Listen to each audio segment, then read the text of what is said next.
அனைவருக்கும் வணக்கம். நம்மளோட ஸ்ரீபக்தி சேனலில் இன்றைக்கி ரொம்ப முக்கியமான 1008 சிவலிங்க திருக்கோவில் தான் பார்க்க போகிறோம். இந்த கோவில் தமிழ்நாட்டில் இருக்கக்கூடிய சேலம் அப்படிங்கிற நகரில் தான் அமைஞ்சிருக்கு.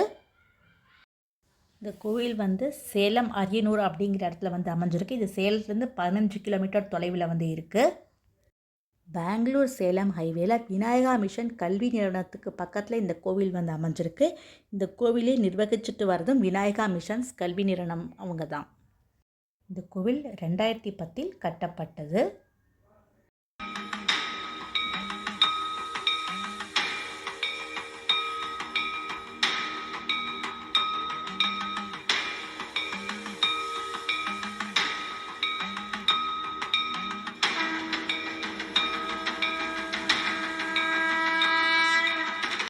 இந்த கோவிலுடைய நுழைவாயிலே பெரிய விநாயகரை பார்க்குறோம். அவரை நம்ம வேண்டிட்டு தான் மற்ற சுவாமிகள் எல்லாத்தையுமே பார்க்க போகிறோம். இங்கே 1008 சிவலிங்கங்கள் மட்டும் இல்லாமல் நிறையா தனி கோவிலில் நிறைய தெய்வங்களும் இருக்காங்க. அவங்க எல்லாத்தையுமே நம்ம இந்த வீடியோவில் பார்க்க போகிறோம். நம்ம வரசித்தி விநாயகரை முதல்ல வேண்டிட்டு அப்புறம் தான் பார்க்குறோம். ரொம்ப அழகான 1008 லிங்கங்கள் பார்க்குறோம். ஒவ்வொரு லிங்கங்களுக்கு முன்னாடியும் நந்திகளும் அமைச்சிருக்காங்க. லிங்கங்களுக்கு தனி பெயர்களும் இருக்குது. நம்ம எல்லாத்தையுமே படிச்சுட்டே அப்படியே சுவாமியை வேண்டிகிட்டே போகலாம்.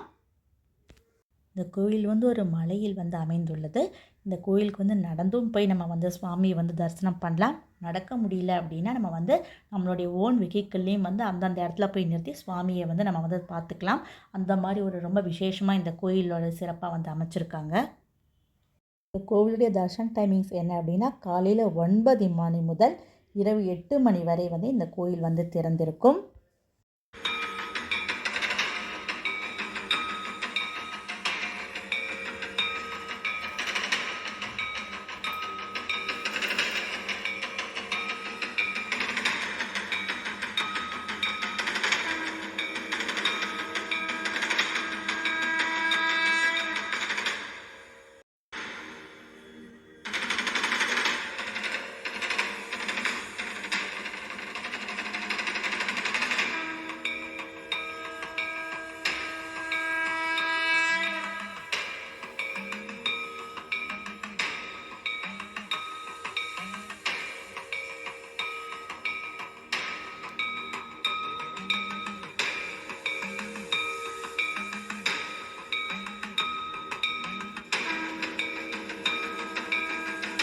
இங்கே இருக்கக்கூடிய ஒவ்வொரு சிவலிங்கத்துக்கு மேலேயும் சிவபெருமானுடைய பெயரும் எழுதியிருப்பாங்க. நாமளே சுவாமிக்கு வில்வம் பூக்கள்லாம் கொண்டு பூஜையும் பண்ணலாம். அந்த மாதிரி தான் அமைச்சிருக்காங்க.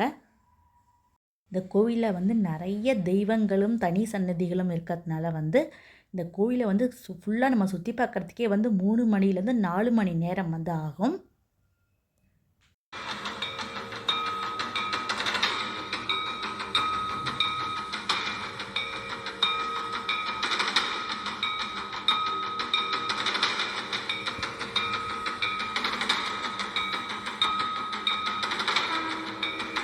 நம்ம அடுத்ததாக இங்கே பார்க்கக்கூடிய கோயில் திருப்பதி பெருமாளை போலவே இருக்கக்கூடிய பெருமாள் கோவில் தான் பார்க்க போகிறோம். கோயிலோடைய முகப்பை பார்க்குறோம். இங்கே இந்த கோவில் ஒரு மலைப்பாங்கான பகுதியாக இருந்தாலும் இந்த நம்ம ஏறி வரக்கூடியது ரோடு மாதிரி அமைச்சிருக்கிறதுனால நமக்கு ஈஸியாக இருக்கும் சுவாமியை பார்க்குறதுக்கு. முதல்ல நம்ம பார்க்குறது ஸ்ரீ விஷ்ணு விநாயகர். அதுக்கு பக்கத்துலேயே பெரிய கொடிமரம் பலிபீடம் அமைச்சிருக்காங்க. கருட பகவானும் ஆஞ்சநேயரும் பக்கத்துலேயே அமைச்சிருக்காங்க. இந்த கோயிலில் தீபஸ்தம்பமும் இருக்குது. ரொம்ப நீட்டாக இந்த கோயிலை மெயின்டைன் பண்ணியிருக்காங்க. பக்கத்துலேயே சுற்றிலுமே நிறைய மரம் செடி கொடிகள் இருக்கும். பார்க்கவே இயற்கை எழிலோட இந்த கோயில் அமைஞ்சிருக்கு. இந்த கோவிலில் இருக்கக்கூடிய பெருமாளுடைய திருப்பெயர் ஸ்ரீ அக்ஷய ஐஸ்வர்யா லக்ஷ்மி பெருமாள் அப்படிங்கிறது தான் ரொம்ப சிறப்பு வாய்ந்த கோவில். மேலே ஸ்ரீ ரங்கநாதர் பள்ளி கொண்ட திருக்கோலம் பார்க்குறோம். திருவரையில் பெருமாள் திருப்பதி பெருமாளை போலவே நமக்கு காட்சி கொடுக்குறார். நமக்கு இருக்கக்கூடிய பெருமாள் நமக்கு வேண்டின்றோன்னா அஷ்ட ஐஸ்வர்யமும் நமக்கு கிடைக்கும். அடுத்த கோயிலாக நம்ம பார்க்க போகிறது ஸ்ரீ ராமர் பட்டாபிஷேக திருக்கோவிலும் அங்கே கூடிய ஸ்ரீ அஷ்டலக்ஷ்மி தாயாரும் அமைஞ்சிருக்கக்கூடிய கோயில் தான் பார்க்க போகிறோம். ரொம்ப பிரம்மாண்டமாக அமைச்சிருக்காங்க. இந்த கோவிலை தான் பார்த்துட்ருக்கோம். ராமர் பட்டாபிஷேக கோலத்தோட ராமர், சீதை, பரதர், லக்ஷ்மணர், சத்ருக்கனர், ஆஞ்சநேயரும் வந்து அமர்ந்திருக்கக்கூடிய அற்புதமான காட்சி தான் நம்ம வந்து கருவறையிலேயே வந்து பார்ப்போம். ரொம்ப அழகாக வந்து அமைச்சிருப்பாங்க. அந்த காட்சி தான் வந்து பார்த்துட்ருக்கோம். ராமபிரானோட கருவறையை சுற்றிலுமே வந்து அஷ்டலக்ஷ்மிகளும் வந்து அமர்ந்திருக்காங்க.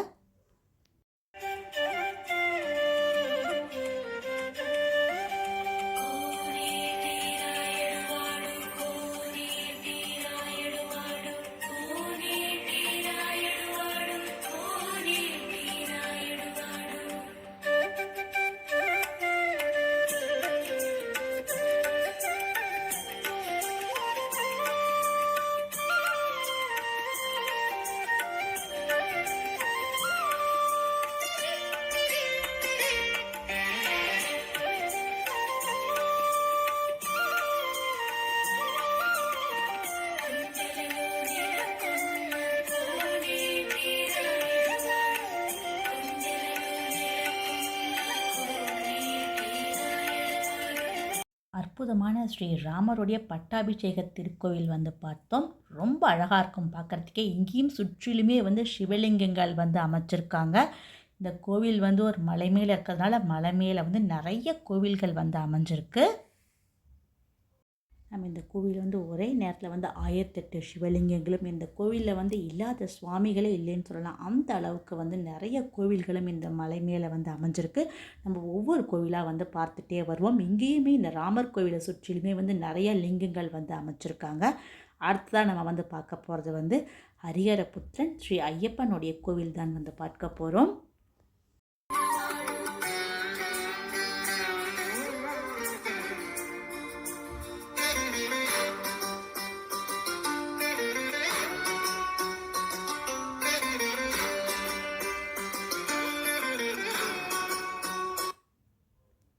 ஐயப்பன் வந்து புலி மேல் அமர்ந்திருக்கக்கூடிய காட்சி தான் வந்து பார்க்குறோம். இப்போ நம்ம வந்து கோயிலுக்குள்ளே வந்து போகிறோம். இந்த கோயிலுக்குள்ளே கருவறையில் ஐயப்பன் வந்து சபரிமலையில் எப்படி அமர்ந்திருப்பாரோ அதே மாதிரி தான் வந்து இங்கேயும் வந்து அமைச்சிருக்காங்க. தர்மசாஸ்தாவை நம்ம வந்து பார்த்துட்டு வெளியில் வரோம். இங்கேயும் சுற்றிலுமே வந்து நிறையா சிவலிங்கங்கள் வந்து இருக்குது. நம்ம மலையில் ஏறி அடுத்த கட்டத்தில் என்ன கோவில்கள் வந்து அமைச்சிருக்காங்க அப்படிங்கிறத வந்து பார்க்க போகிறோம்.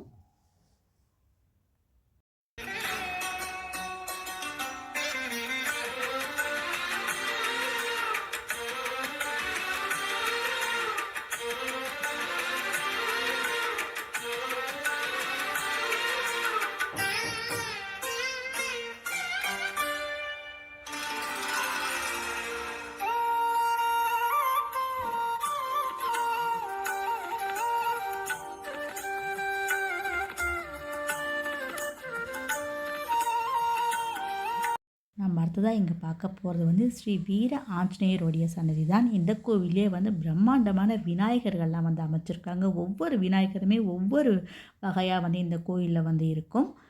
ரொம்ப பிரம்மாண்டமான விநாயகர் மற்றும் ஆஞ்சநேயர் தான் வந்து இங்கே நம்ம வந்து பார்க்க போகிறோம்.